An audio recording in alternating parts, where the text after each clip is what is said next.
Welcome, welcome, welcome. This is the weekly legal review. I am standing in for Calvin Johnson. For Mel. He normally is here during the weekly legal review, but he's feeling under the weather. Please pray for him. But I will be your host this week for the review with Calvin Johnson. I'm your host, DJ Genesis. I'm normally in the background, like kind of doing the production, so it's gonna be a different thing for me. We're gonna do an hour of a show, but we're gonna like bring people on at about half an hour in. You would say like start Yes, bringing half it. hour and we're good. Okay, so we're gonna just do a quick show today. Nothing heavy. But we're just gonna kind of get into what is exactly happening in politics, in the legal field, etc. So without further ado, let's get into it. So let's first start off with the whole redistricting thing. Is there any new news on that? Well, there's not really. It's a situation where they get to redraw the lines. I heard that the Democratic Party is talking about trying to challenge those lines with lawsuits, but we just don't know how that's going to work. They do get to draw the lines because they won the election and they have control. I've heard some of the other states are going to try to correct what the people are doing in Texas and some of the red-friendly states, but I'm just concerned about that because I think that ultimately, if I'm in Texas and I had a district that was favorable to the person that I elected, not to have that anymore, there's really not any correcting that. But then there's a number of problems that cause that. A lot of it is the dictatorship that these Republicans are trying to run right now. But also, I would be remiss to not point out the inability of the Democratic Party to put us in a situation where we have winning platforms and we can win elections. They got to do a better job of getting the everyday man to vote, as opposed to championing all of these special groups of people that are under our tent. And believe me, I want to assist them in doing whatever they do to improve their lives. But I think that ultimately, if you do not get working regular people to support your party and vote, you're going to have a problem winning elections. And when you don't win elections, you get a lunatic up in there like Mr. Trump is. But I hate to say it's a lunatic, but we get somebody who is really, really, really much of acting like a dictator at times. And you shouldn't have that in a democracy. But, like I said, they won the election and we got to deal with it. They were saying that the redistricting, what it has done is it made the blacks representation in voting, I think like 15-1 when at first it was like 5-1 or something like that. Mm-hmm. Like the Mexicans were just below that, but now it's like that, or was I forget what the number was. Are you aware of those numbers? Like I think it was 1 out of 15. Well, the problem is we had some districts that were kind of drawn to at least give us seats, especially in large metropolitan areas like Dallas and Houston.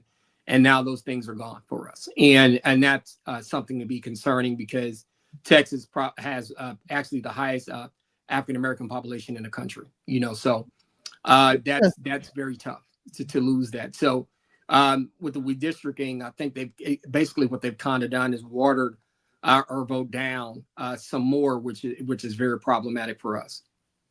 So Jasmine Crockett, when does she is she going to be out of her seat and the other so they're pretty much out of the picture, or do they have to rerun and try well, to she can run in a district that she's been drawn into.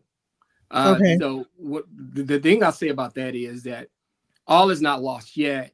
She'll be running in a district that may not be as favorable as the one that she had before.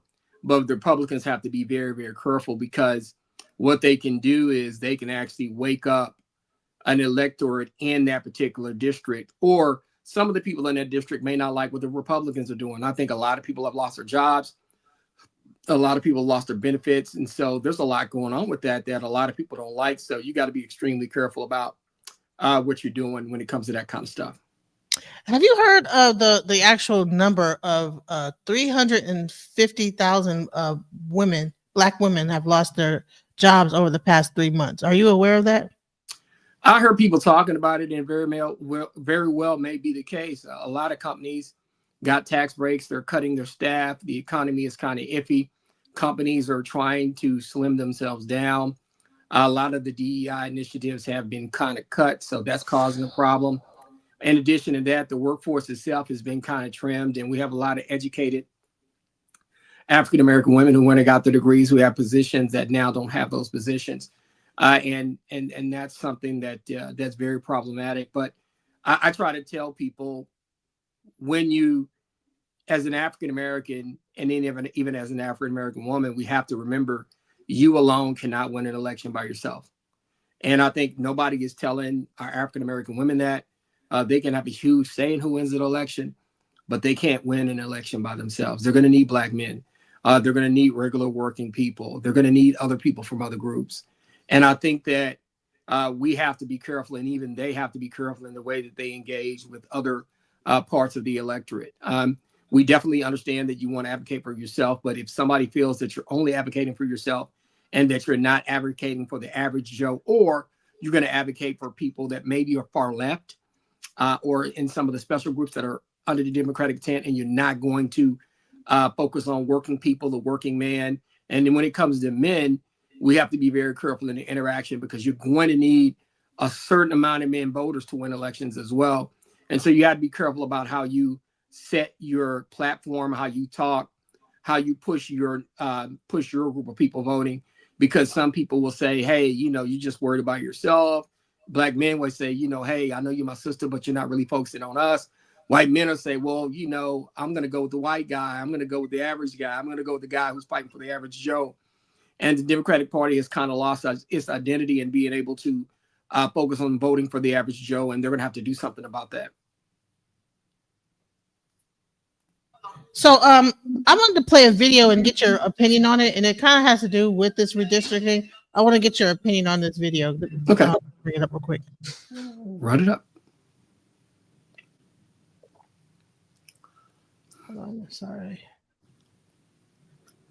My daughter came in just suddenly. I'm like, okay, hold on. No, it's okay. I get it. So I'm like, oh, no, don't come in. Okay, all right, here we go. Praise Oscar Wilde. There are two great tragedies in life. The first is not getting what you want, and the second is getting it. And that is exactly what is happening with Republicans in the Texas legislature right now. As we all know, this week, those Republicans were finally able to fulfill their fevered dreams of drawing mid-decade gerrymandered maps to basically erase Democrats from existence. And they did it. And based on these new maps, Republicans should be able to pick up 5 new seats in the U.S. House of Representatives. They got exactly what they wanted. And then immediately after they pass these and everything's approved and we're good to go, these are officially the new districts, many Republicans in the state legislature had an oopsie-doo moment where they looked at the maps again and realized, oh God, we just screwed up so badly. Because here's what happened. Yes, Republicans will get those 5 new districts. They were able to draw those lines so squiggly and curvy that they guaranteed themselves those 5 districts. But you also have to remember, in order to draw new districts, you can't create new land. You have to take from other areas. And in doing so, what these Republicans in Texas may have done, and this is what they're worried about, by creating 5 safe districts, they put 10 districts in play. So, based on their own stupidity, their own greed, their own haste to steal 5 seats, they may have lost 10. Now, here's what happened. Let me make this perfectly clear. This is not a guarantee that Democrats could end up picking up 10 seats, because the 10 districts where they kind of took people from are still light red. They're not dark red like the new 5 districts. Those are safe Republican. You got decades before you got to worry. But the light red ones include more Democrats than the others. They include more independent voters than the other districts, but still have, a Republican lean to them. But a Republican lean, as we have seen in election after election after election, sometimes doesn't mean anything at all, especially when you have a political party like the GOP that's not doing so well right now in polling. Their policies are polling very poorly. In fact, it was confirmed this week, what I've been saying for months, by the way, the One Big Beautiful Bill is officially the least popular piece of legislation since at least the year 1990. Mm-hmm. So 35 years, this is the most unpopular piece of legislation. Even Republican voters are struggling to support it. So you've pissed off Republicans with your horrific legislation. Donald Trump's approval rating continues to fall, including among Republican voters. He is now at the lowest point he has ever been through either his first or second term with Republican voters. So here's the problem these Texas Republicans face with these new 10 swing districts they've created. Republicans may not show up next year. Uh-oh. Then what? Yeah, you gained your 5 seats, but at the expense of 10. What do you think of what he's saying so far? He could very well have a good point, and what I have to try to explain to people. Hold on, is he talking about those black areas when he talks about when he's saying they're like not all the way red or pure purple or whatever? Well, this is what happens, and this is what you have to understand. It's not just color; it's also socioeconomic. So let's say that these people now that are in those red districts that always vote Republican. Let's say I lost my job. Let's say I had a government job and Trump cut it. Let's say I worked for a company and because of the policies, I lost my job. Let's say, hey, I owned the company and they deported my workers. So let's say I've decided that, hey, maybe I won't vote Democratic, but I won't show up. And so when I say I won't show up, now the Democrats, because everything is happening to them, they're going to be able to fever pitch to vote now. So what you may have done is woken up the Democratic electorate, and you may have pushed down your own, and that could lead to slim losses if you're not careful. So what they're basically talking about is if the Republicans don't get out and vote this next time, and if people are not happy with the big beautiful bill, they might not vote Democrat, but they might not vote at all. And what you might have is in those areas where you have a few more African Americans, they may band together and say, all of us gonna go vote. And then some of them people who lost their jobs, some of the companies that are not doing well, some of the people that have lost maybe some immigrants in their family or in their workforce, and maybe some people who don't like the policies themselves because they lost their jobs. They're going to say, hey, I'm going to vote this time, and hell, I ain't voting Republican. So what you can do if you're not careful, you can draw new districts, but you can't assure that those new districts will always vote Republican. Now they've drawn them in a way that they're probably going to go Republican, but if people are disenchanted with the party, then they can decide to vote another way. And if people either A, decide to vote another way, B, decide not to vote at all, and C, the Democrats and the people who lost their jobs and the other groups decide to vote, you could end up losing seats as opposed to winning seats. And you could cause yourself a problem. So that's kind of what that he's talking about. You know, it's hard people don't understand politics. It's like you can wake up an electorate in a particular area that had no chance to win before. Now they got a little bit of a chance to win. Now they're going to vote. And not only do they have a little bit of a chance to win, you got a whole group of folks who may have lost their jobs that don't like the policies because the policies hurt them. And they're saying either A, I'm not going to vote, but I'll vote for the Democrats this time just because I want my job back. Wow. They probably me my job back. So, you know, that could actually happen. So you got to be very careful about that. So that's another way to look at that. So it seemed like a lot of Trump's laws are kind of putting things back into the hands of the state versus federal, like by getting rid of the Department of Education and making the state be responsible for it. Do you think that this is a good policy? I think part of the problem with that when it comes to education, yeah, he's doing it, but he's cutting the funding to education. I think that's going to hurt. And I think it's going to hurt the red states more than the blue states, because I'm going to be honest with you, the red states seem to be less educated than the blue states when it comes down to it. They have the far worse education systems. But I also think that, to be honest, and some of the Democratic people in the Democratic Party may not like this, and I still consider myself a Democrat, but I will, if I don't like something they're doing, I won't vote their way. But I will tell you, there are some policies that regular, normal people like myself, and I say normal, but regular, average people like myself, when it comes to putting stuff in front of kids, when it comes to some issues about some of the stuff being taught in school, being pushed on our children, when it comes to abortion, some people who have religious reasons why they don't support abortion. You got some people and that are not completely down with everything that LGBTQ does. There's a number of problems that they have that everybody has to be concerned with, and so those are the types of things that you got to be aware of. Mm-hmm. Because when it comes to schools, do you want the government always telling your your kids that they can transition, they can change? Do you want them discussing sex and Absolutely picking not. sex at certain ages and those types of things? And you know what I tell people, I've seen plenty of people and give arguments for supporting that, but hey, I get it. You have a right to feel like you feel, but you ain't got a right to push that on me and my kids.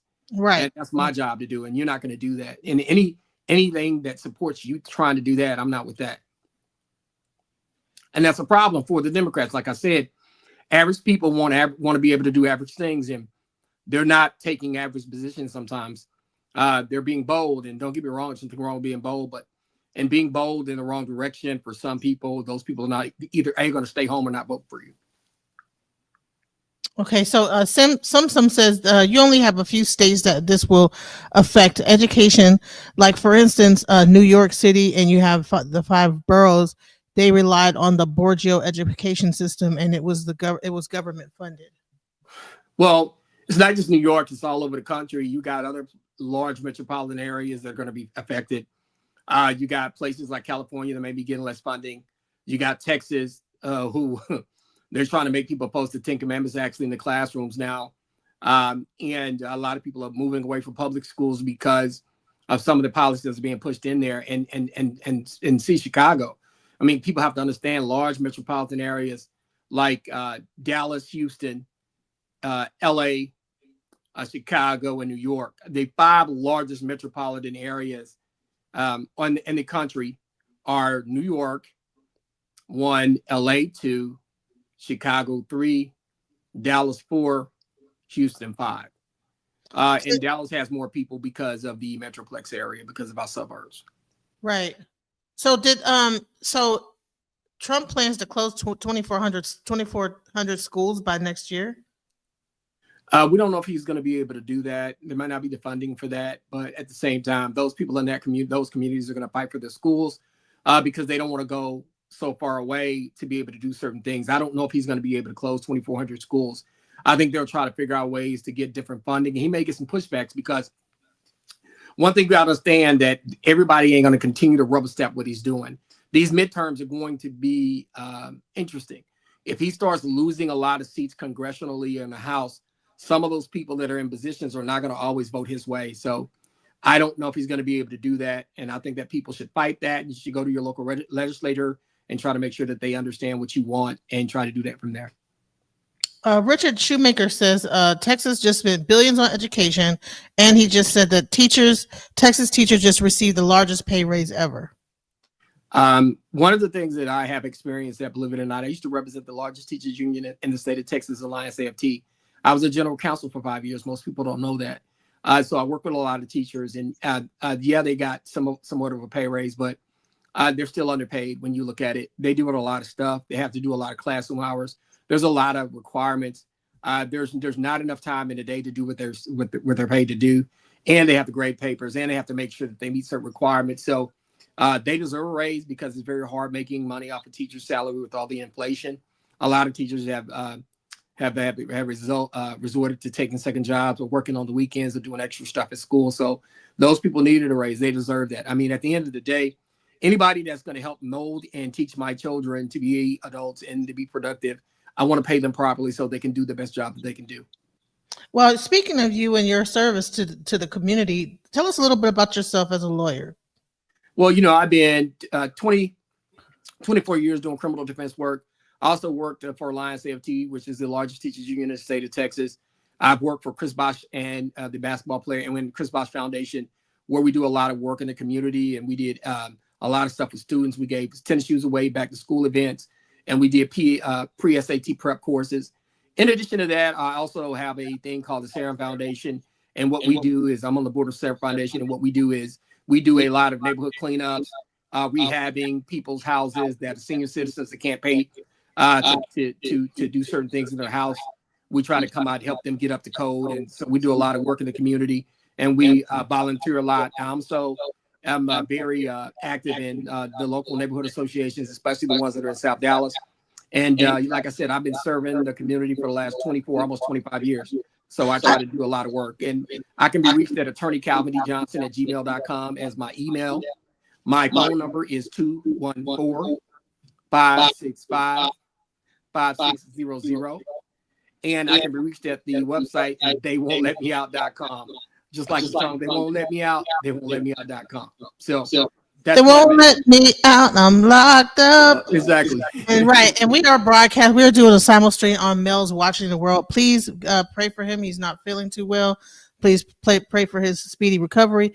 I'm DJ Genesis, and I'm covering for him. Normally, I'm in the background, being the producer of the show. Please make sure that you like, share, and subscribe. At DJ Genesis and Watching the World 777. Thank you guys so much for tuning in. So let's, without further ado, I want to kind of like switch gears and kind of get into the current situation where you have National Guard being utilized as a new police force. I wanted to I want to play a little bit of video and show what's going on and just get an idea of what you think about it. Okay.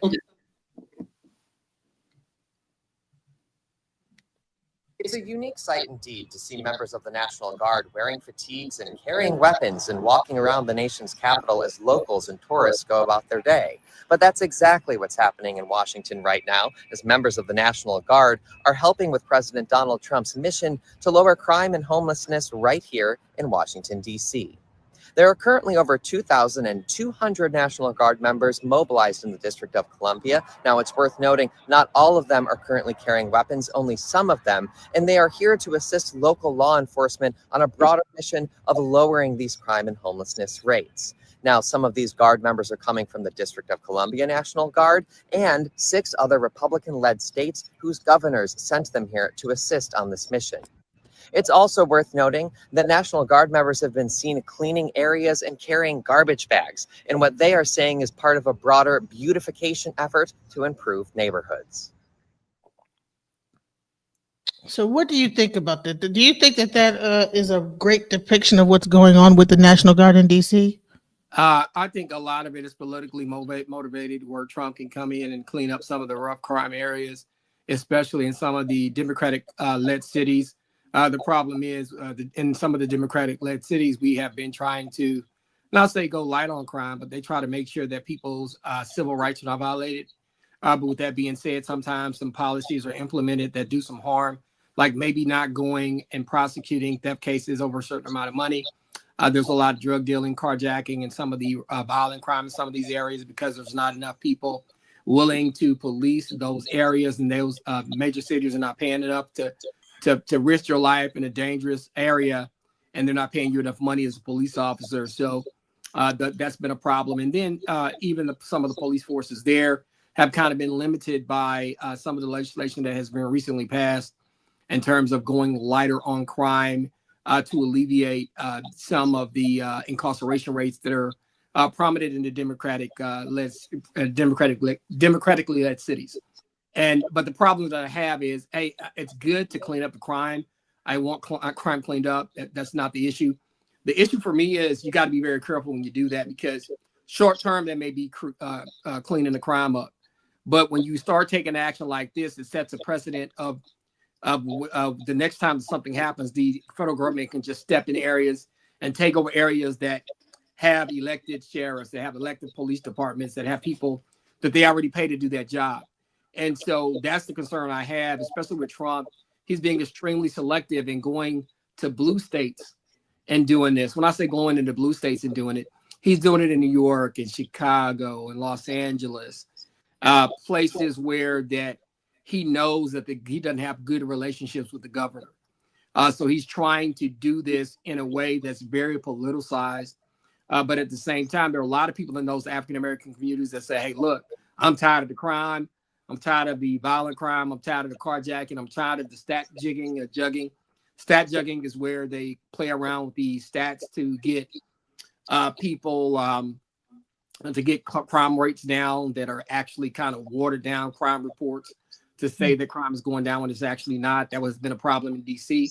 recently, where they said that the crime rates that are being reported to the community are different from the ones that get reported to the government, and they're different from the ones that are actually happening. So when you have this kind of stuff happening, short term it can be good, but long term I think it sets a bad precedent for people who elect those people in those communities to actually fight crime. You know, we all want crime down. I'm not fighting that, but when you take the power away from the people that are elected to do it, and you set departments up to do that, you don't want to start stepping on their foot.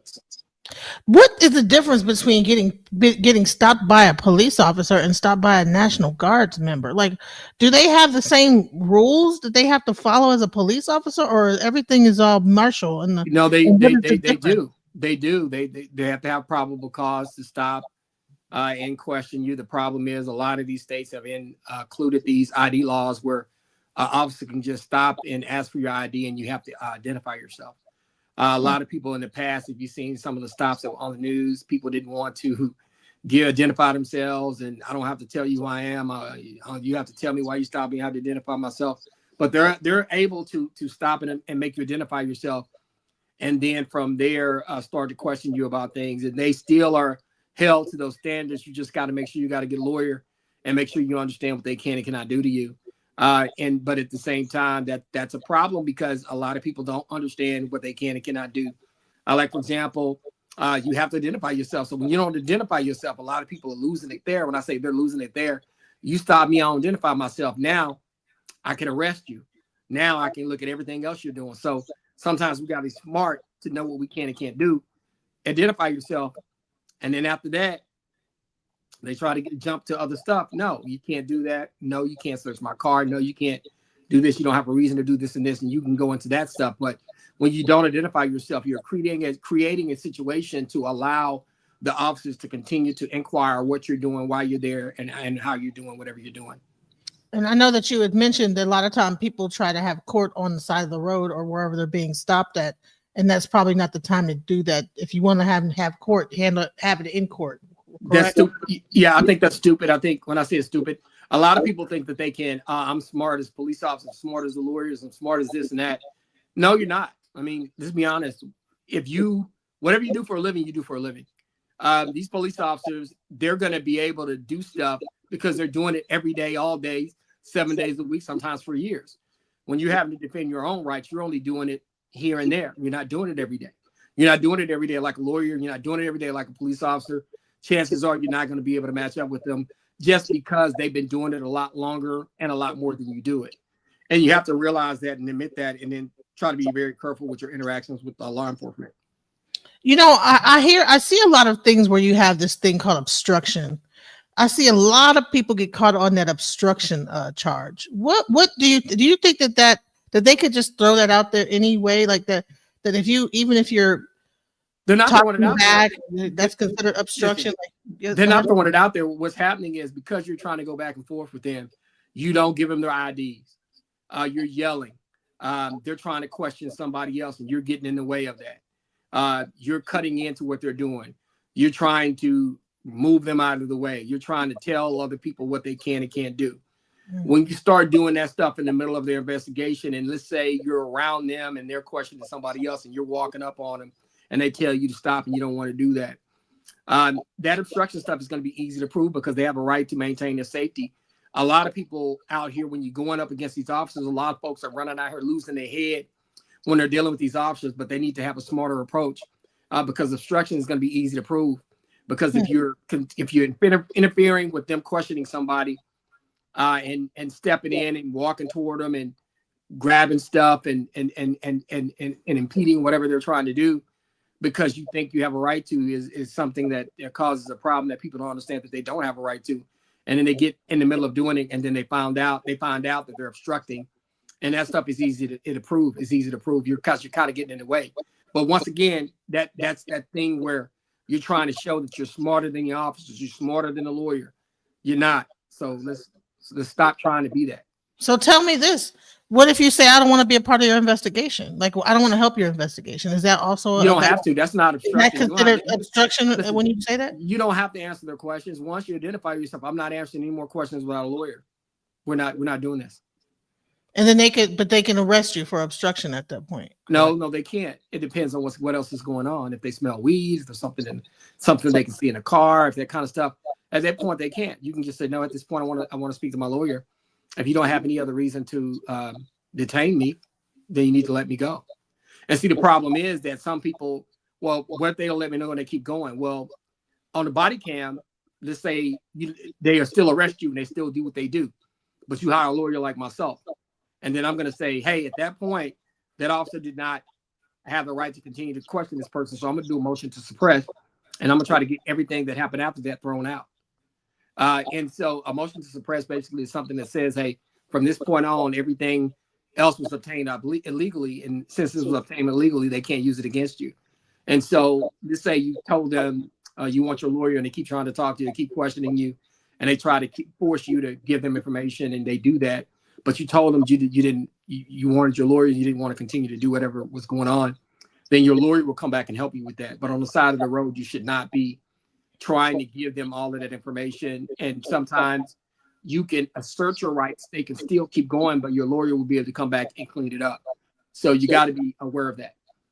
Well, shouts out. We do have a super chat. Jacoby Williams, well, thank you for the super chat. To all the Black Trump supporters, would leave your underage daughter alone in the company with Trump? Would you leave your underage daughter alone in the company with Trump? No, I won't leave my underage daughter in under any man's control, Exactly. especially not him. Especially not him, based on what I've seen him do and how he looks at women. In the past, I mean, there's a situation, the escalator, he was watching the escalator ride down, girls ride down the escalator. Plus, I think him as well as Clinton and others have some ties to Mr. Epstein. So without being able to bring all of this stuff into the light, hell no. Yeah. Not just him. So we're in the part of the show where we are interactive. If there's anyone who wants to come up and join us and ask Calvin any questions, please feel free to hit the link. There goes the link to the StreamYard. Please check that link there. Please come up if you want to say anything or you have anything to say. And please be respectful, guys. And so we're going to just be asking audience questions and going over the audience discussion from this one. So Eric Nickerson says, people that don't know how to talk to police or high authority grew up talking to their parents the same way. And that's true a lot of the time. It's not always true, but let's be honest. The respect for adults that we had in the previous generation, people don't have anymore. I was helping a client one time, and her mouth was just all over the place, and I was trying to help her. I was doing her a huge favor. She made some mistakes. I waited to help her with hers, and then when she had to wait for me, she got extremely mouthy with me. And I try to tell people the yesterday's values are not today's values. And I will say that I agree with that a lot. I see that a lot. People who talk to police crazy talk to their parents crazy or other people in authority crazy that they shouldn't talk crazy to. And see, that's a problem. You got to respect people's authority. You got to respect your elders. And I think that's a lot that's missing, especially in the African-American community. We have lost the ability to control our children sometimes. And I think we need to do a better job of that. But that's a whole nother argument. I think there needs to be more male figures in households to provide that. Not saying that women can't, but men need to be in these households providing some discipline so that the women can provide the other things that they provide to the children. I think it's best to have some discipline and some love coming from both parents.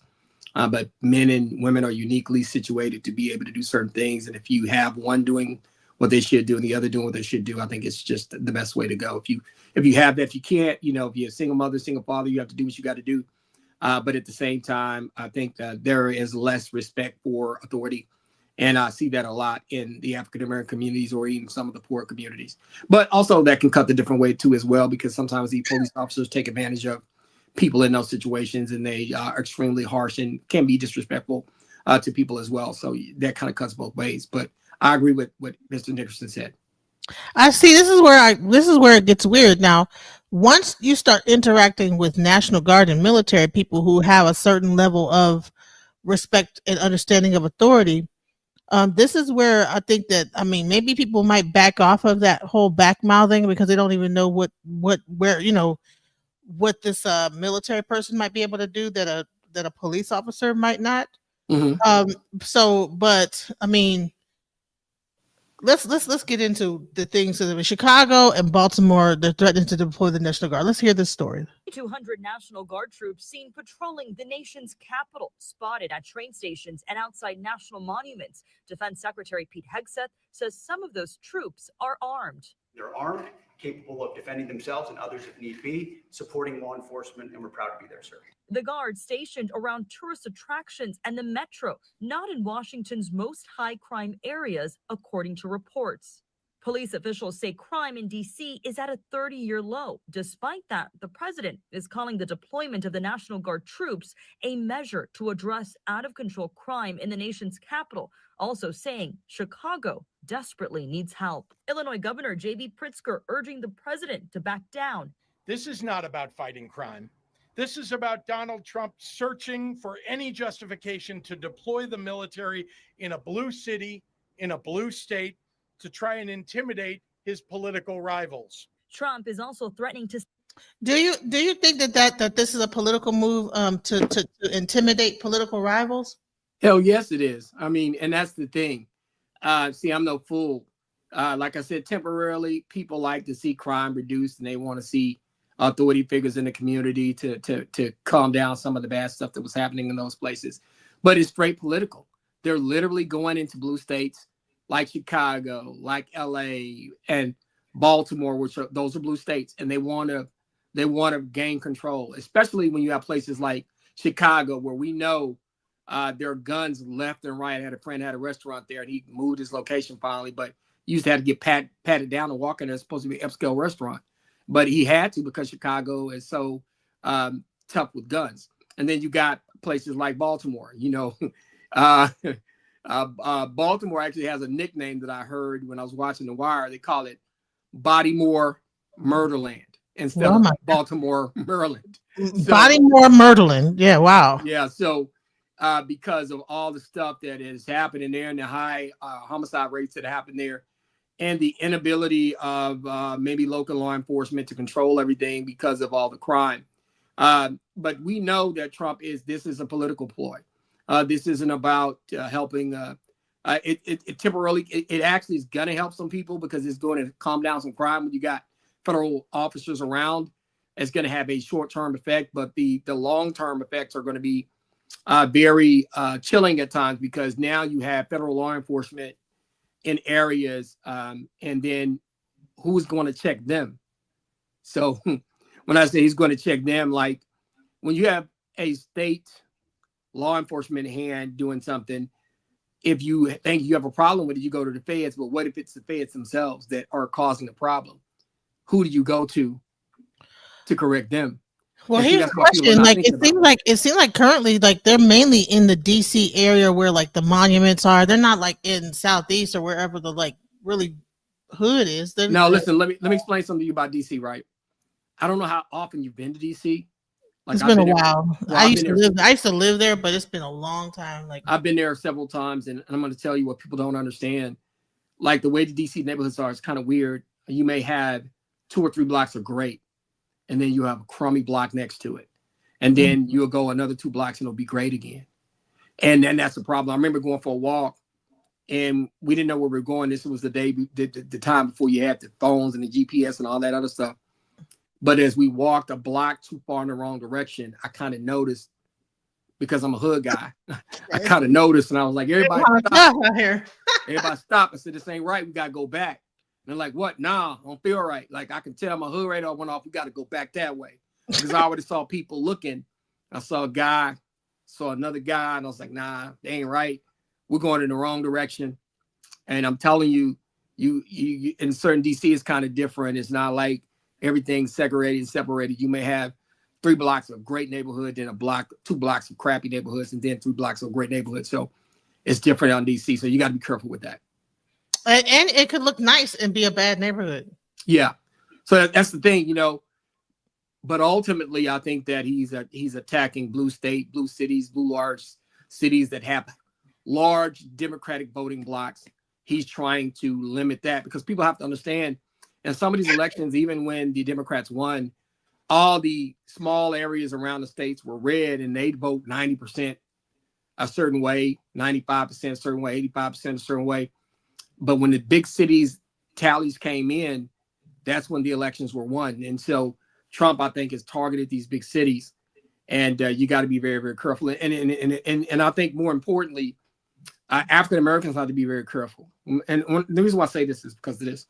When you look at the Democratic Party, they're starting to champion far left stuff, LGBTQ, a lot of women's rights stuff, a lot of immigrant rights stuff, that kind of stuff. But then some people in the African American community feel left out. And those people are starting to do two things. Some of them are voting Republican, and some of them are not voting at all.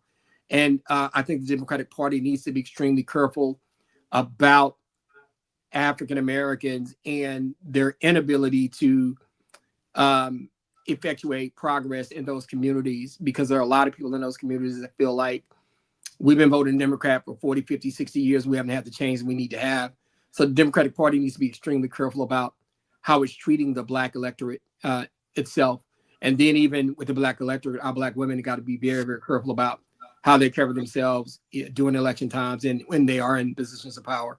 Because, you can't win an election by yourself. You're going to need other people. You're going to need Black men.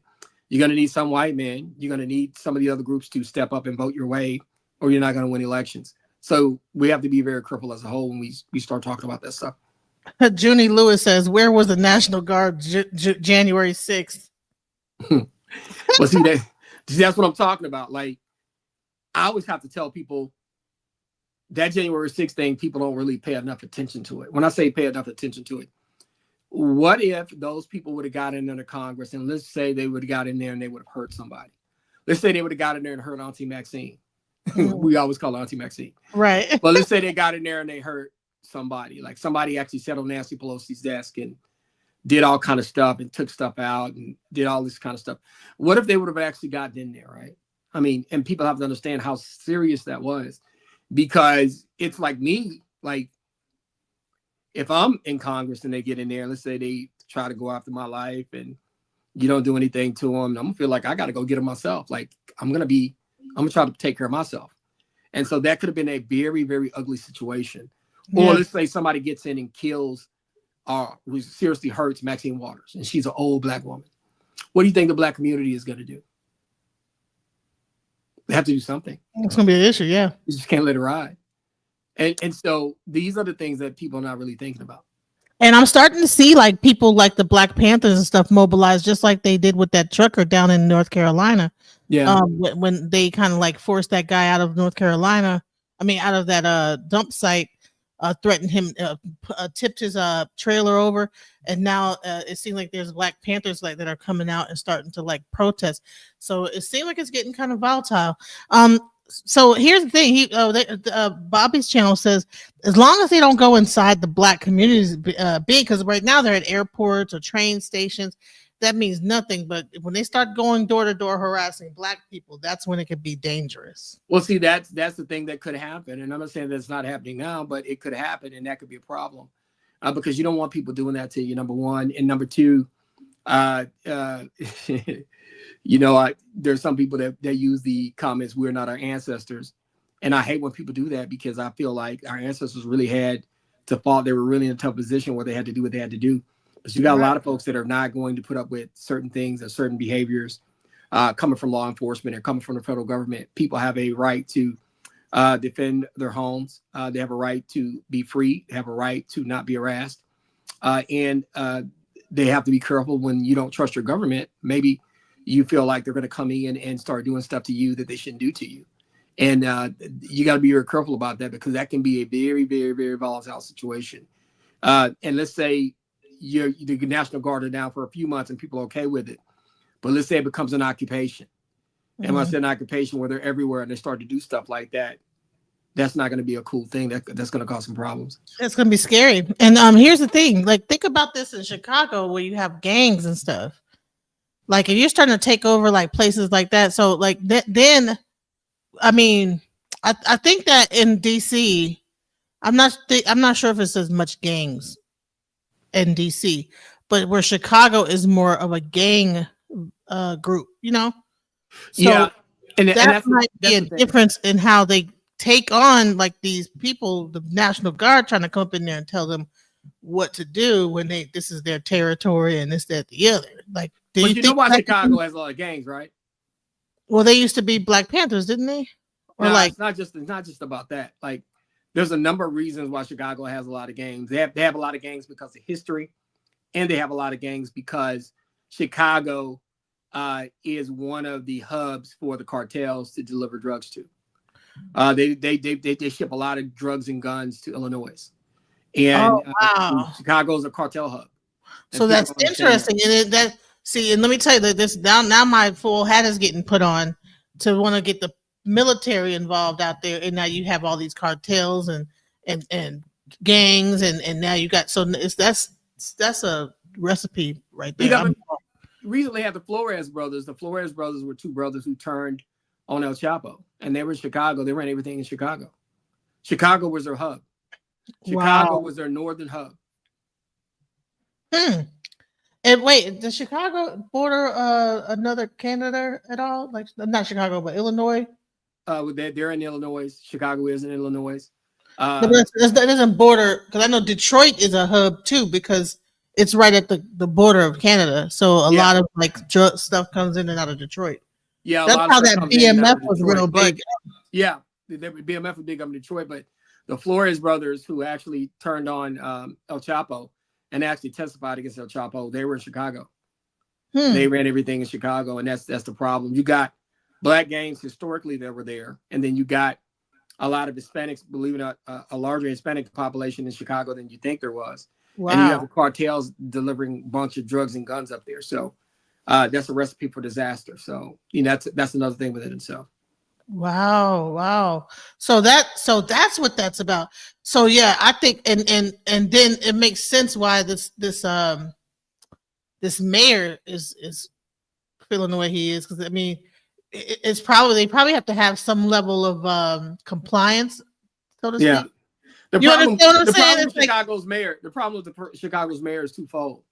He has Trump running in there doing what he's doing to him, but the problem that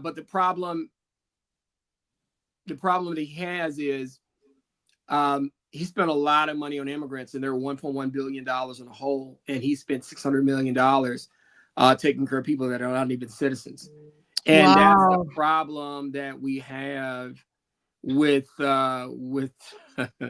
with Chicago. And so not only do you have a problem with spending $600 million on immigrants, you got people, Black people, for the last 60 years up there that's been asking for help in their communities and rebuilding their communities.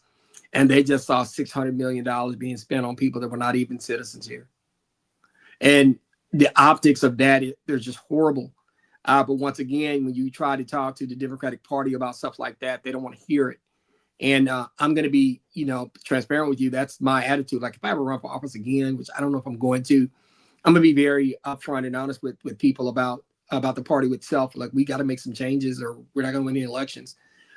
And this lunatic is going to get in here. And once again, like I said before, you got Chicago having its problems with you bringing all these people in here, but a lot of the Black people are not complaining because they're like, there are too many immigrants in there, and the immigrants are doing stuff, and they're out of control there, and they've been given all this money, and they're doing all this stuff in their communities.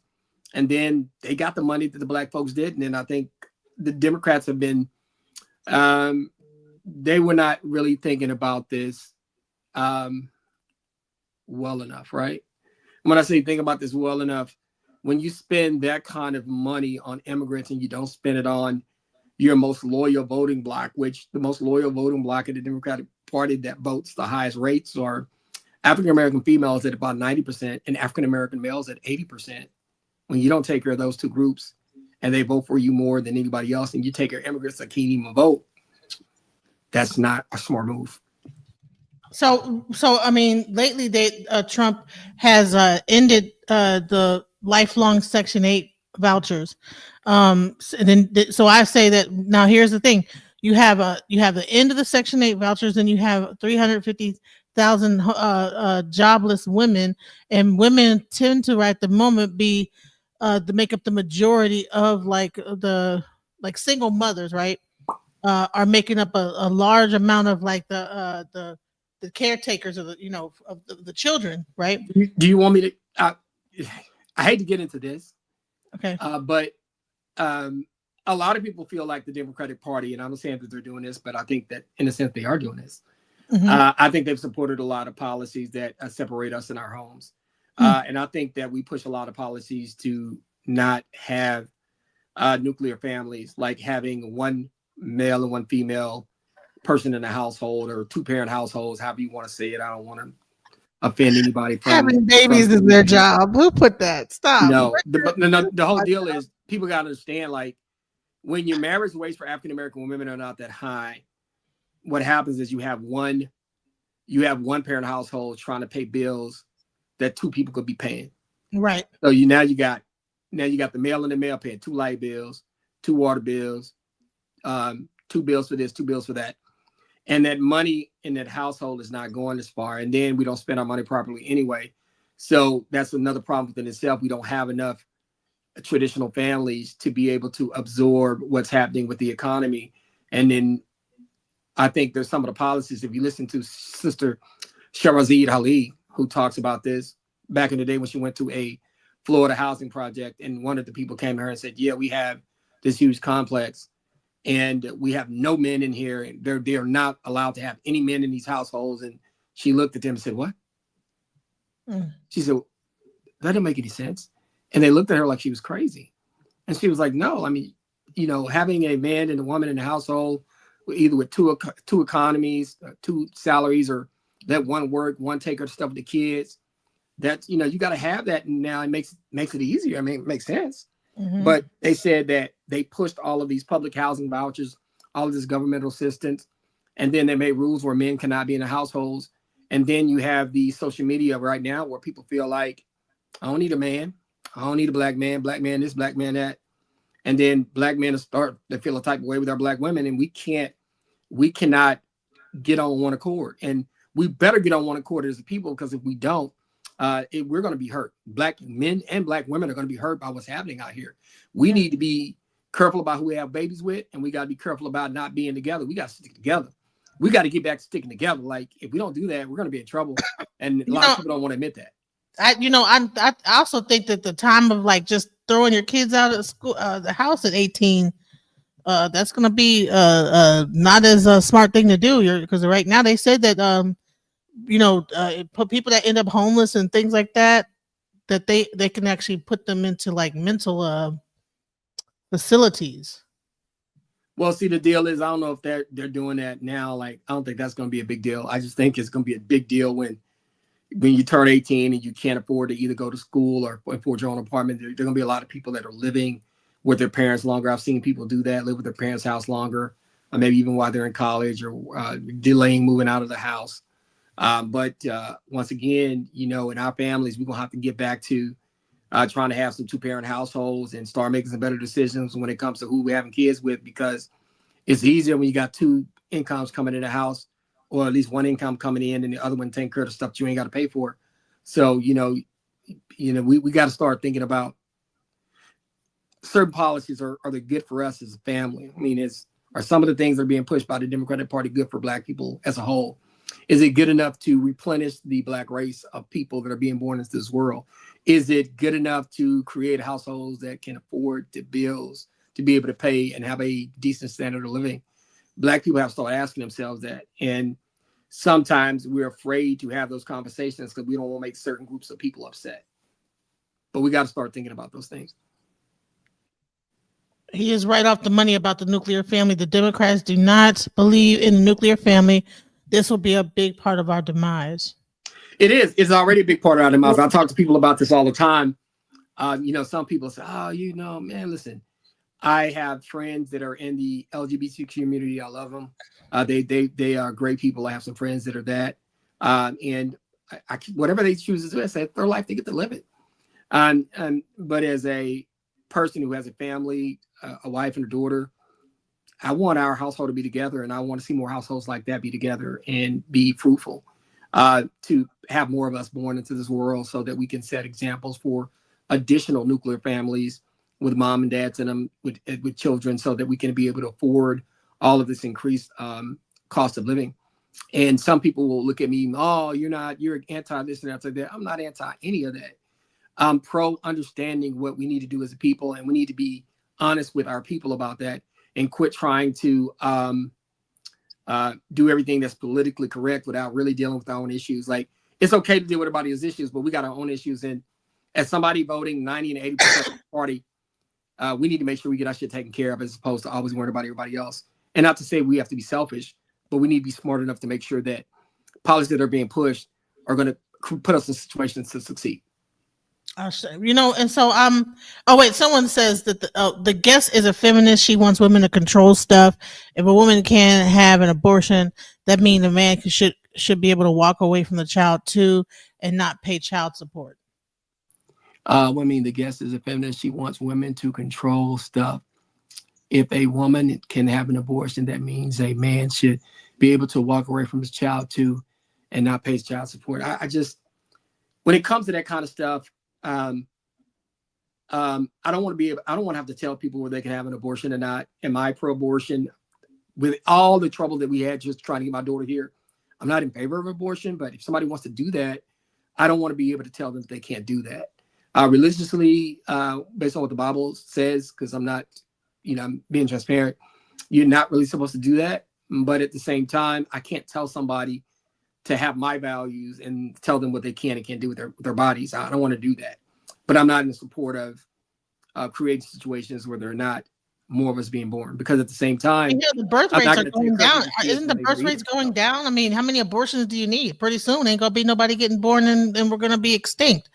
I mean, you want to push abortion so hard. Well, I mean, just because you don't want to have children, but you don't want to be responsible for the child, but you want to have sex, and then you want to push for you want to say, okay, well, just kill the child. Well, it's like, I don't understand the mindset behind that. Well, I'm gonna tell you this too. There's a guy named Bishop Wooden who I watch sometimes. He talks about birth rates and some of the policies that the Democratic Party is pushing, and abortion, as well as some of the other stuff far left, is creating a situation in the African American community where we're not regenerating enough a population to replace people that are going to die off, and people that are living are either having abortions or not creating situations where they're having children. And so the percentages of Black people in America is going to fall. And that's the thing that as Black people as a whole, we got to start talking about. I mean, is that, should we be pushing policies that are going to reduce our numbers? And those are the things that some people don't want to talk about because it may offend somebody else, but we got to get past offending somebody else. We got to be like, hey, look, we understand how you feel over there. We're definitely going to try to help you in doing what you're doing. But at the same time, Black people need certain things, and we have to have certain things happen. And we got to quit being afraid to say that, even when we're under this Democratic tent. And that's the problem, too. The Democratic Party does not deal with dissension well. So if you have an idea that does not fit their platform, they don't want you to talk about it. And that shit got to stop, because we're having some serious problems in my communities. So we need to have a conversation. It can't be, we support this and you can't even say anything about it. We can't even talk about it. No, that got to stop. Vineyard says, so listen, we're about to be wrapping it up. I was trying to see if anybody wanted to join. We've kind of had that StreamYard link out there. We're kind of like, I'm gonna give you 5 more minutes. I'm gonna go to 8:05. Oh, okay. So we got about 5 more minutes. If anyone wants to come up and just ask a question or make a statement, please hit the link. I'm gonna read this. I'm gonna read this comment. It says, "What needs to happen is just Black family morals need to come back. Even TV shows today are absolute garbage for children's brains. There's nothing today like Family Members of Full House." And I think that they're right with that. I was watching some of the stuff that BET puts out, and I was just like, man, what is this? This is crazy. And it seems like I was listening to a podcast. You remember Big Red from the 5 Heartbeats? Yeah. Yeah. Big Red from 5 Heartbeats. My office hours are 9 to 5. People talk about that. right. He's the guy, right? But he talks about that in Hollywood right now. If you don't have an LGBTQ character in a play, if you don't have a gay scene, if you're not pushing some of that, they will not make your content. They will not buy your screenplay. They will not buy your script. Didn't Snoop Dogg just say something about that, and then he had to like apologize or something like that? Yeah, and see, that's the thing. I don't think he should have had to. I think that he went to a kids movie, just want to watch the movie, and I think he was just thinking like he wasn't ready for the question to be asked to him. He didn't have an answer for it, some people say, yeah, he knew how to answer that. And he used to answer it like this. No, you had an answer you wanted him to give his grandson, but maybe he is choosing not to give his grandson that answer. Maybe he doesn't even want to talk about that at that age, at that point. And people wanted to point out all the music and all the stuff that Snoop did in the back in the day, man. That's not But what is we're that for talking about kids? now. We're talking about him and his grandkids. We're talking about a Disney kids movie. A Disney kids movie should not be pushing certain things. I'm just sorry, they shouldn't. And I don't believe that they should be doing that. But And it's not the you know- time. You And know I what's don't so think funny they should is be doing that it. there were so many subliminal messages when we were watching the Looney Tunes that, you know, Bugs Bunny was black and he was cotton picking rabbit. So there was Yeah. all kind of little sneaky stuff that they were doing in our cartoons, but we didn't catch up on it. But right now they're just being blatant in your face with a lot of stuff. Yeah, and there was some kind of subliminal stuff like Snagglepuss, like some of the other stuff. Like people know, you know, that's the kind of thing. Like people knew there were little subliminal things, but people are being so out front with it now. And then if I take my kid to see a Disney movie, what Snoop saw, two women having a baby, whatnot, I'm not going to be prepared to like literally see that. Like I'm watching a kids movie. In my day, kids movie didn't have that in them. So Snoop's coming from an era where they didn't have that in them. And now he's going to see a kids movie. He's like, he wasn't ready to answer that. He didn't want to go into that. He didn't want to go explain that to a kid in the middle of a movie. So, but people got mad at him. I don't think it's a big deal. But some people got butthurt behind it and start throwing shots at Snoop just because. No pun they feel- intended. Yeah. Butthurt.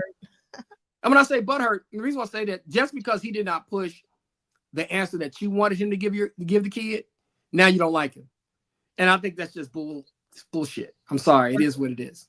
Right. But and it's nothing against them. I mean, they can do what they want to do, and they can teach their kids what they want to teach their kids. But I shouldn't have to sit in a freaking Disney movie and even have to go through all of it. have to explain the birds and bees with your Nah, you don't 4-year-old. want to do that in a Disney movie. That's not what's there for. Yeah, why do they have to include that in every movie? It's almost like they have to shoot the person in the behind too. Yeah. Like if you're in a comedy, they have to shoot the person in the behind or whatever. Remember that whole thing that they were talking about? Yeah. So abortions are horrible for the Black community. Since 1970s, over 20 million Black babies have been aborted. It could be 75 Black Americans in this country if it wasn't for abortion. Well, the problem is that they said that we account for maybe 13% of the population, but we account for 40% of the abortions. And so when I say that, that means even at 13% of the population, we're having abortions almost 3 to 1. And that's something that that's something that's going to hurt your community when you're trying to grow it and you're trying to replenish bodies and souls. And so that's an issue. And like I said, I'm not here to tell people that they can't get abortions. If you want to do it, you do it. But try to put yourself in a situation where you got to do it. If it's possible, if you have to, you have to. There are certain situations that are going to happen that are there.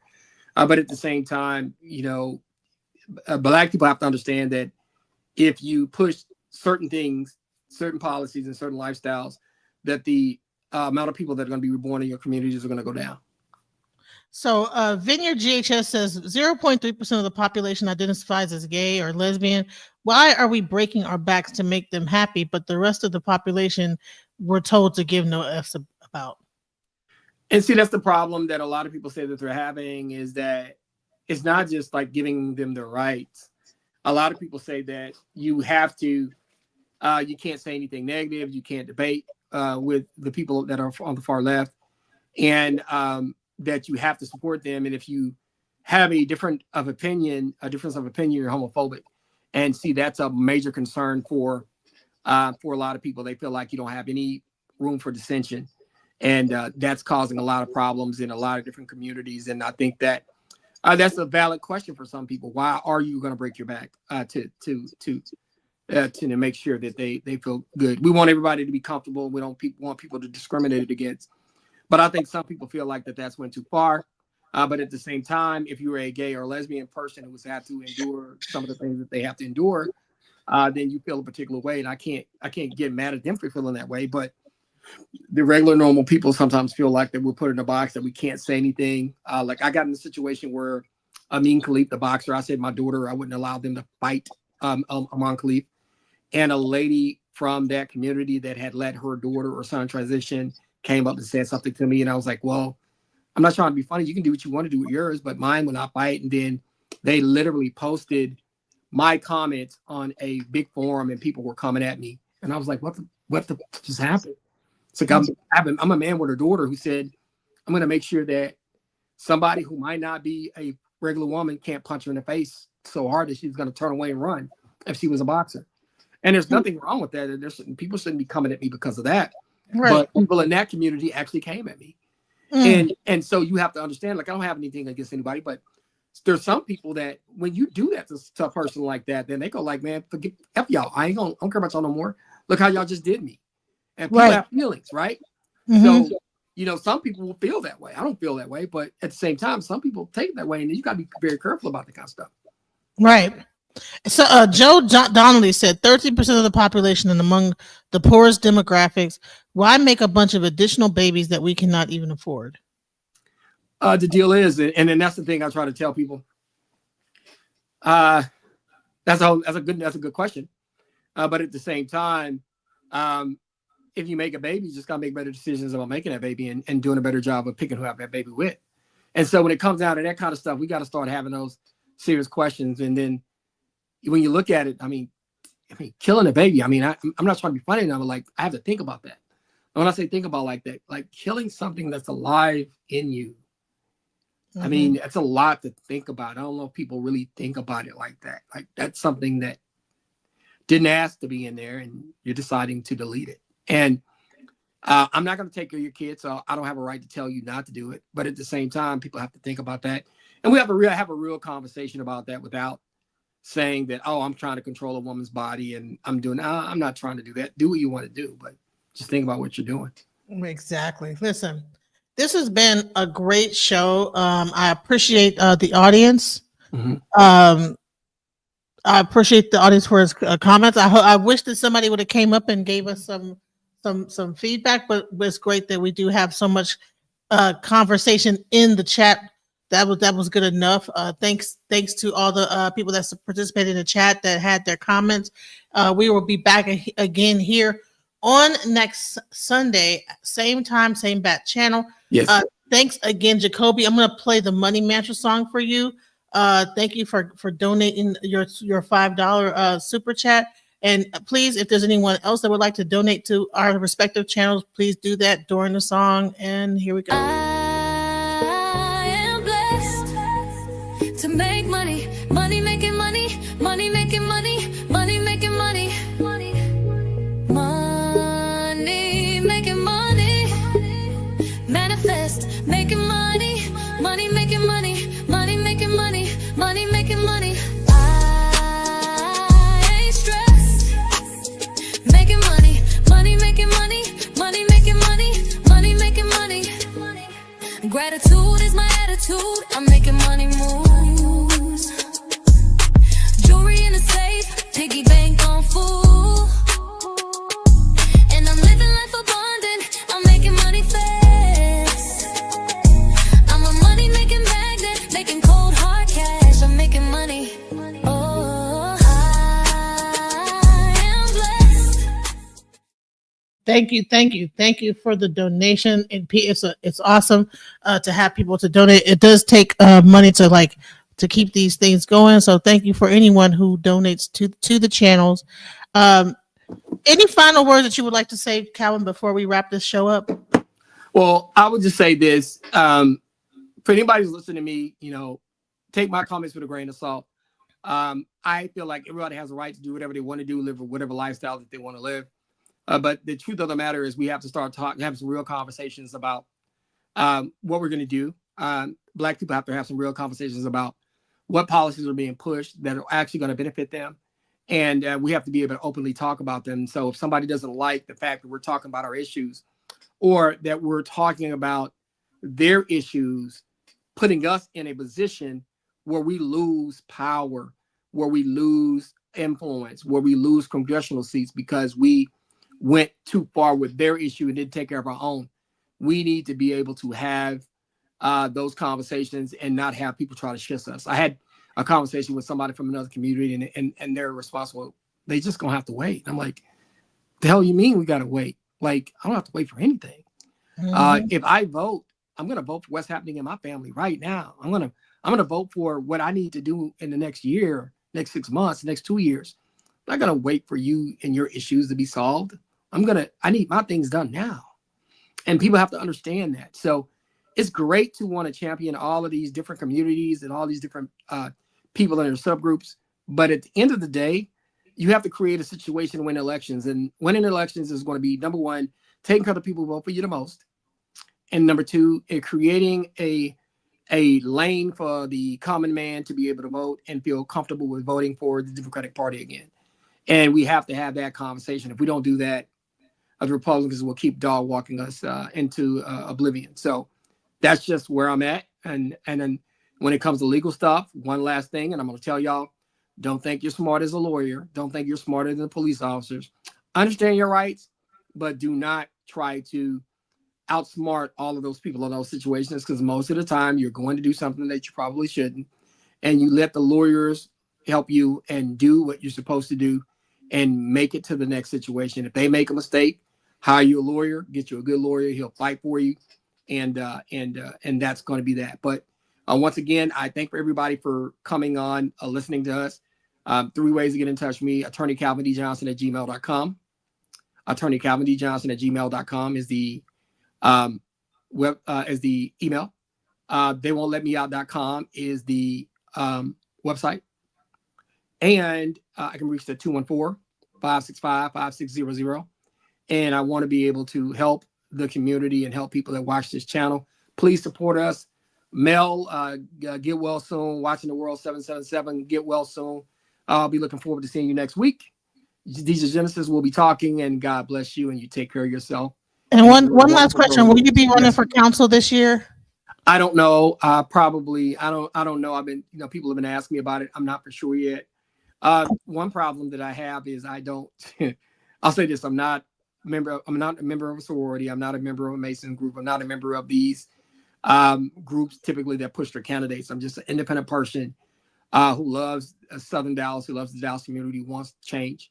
And if I run, I'm going to run on that. But I'm going to be a very, not say an anti-establishment candidate, but that's what I am going to be, because whatever's been happening in Dallas the last 60 years is not working. And so I'm going kamikaze. I mean, when I say I'm going kamikaze, I'm going out there solo. I'm firing whatever bullets I got, and whatever happens, happens. So that's kind of what I'm going to be at this point. I'm not trying to get into people's cliques. I'm not trying to get people to support me. At the end of the day, what has that gotten us? Nothing so far. So it is what it is. All right. All right. Much love, you guys. Thank you for being here. Shouts out to the chat. Peace. Thanks.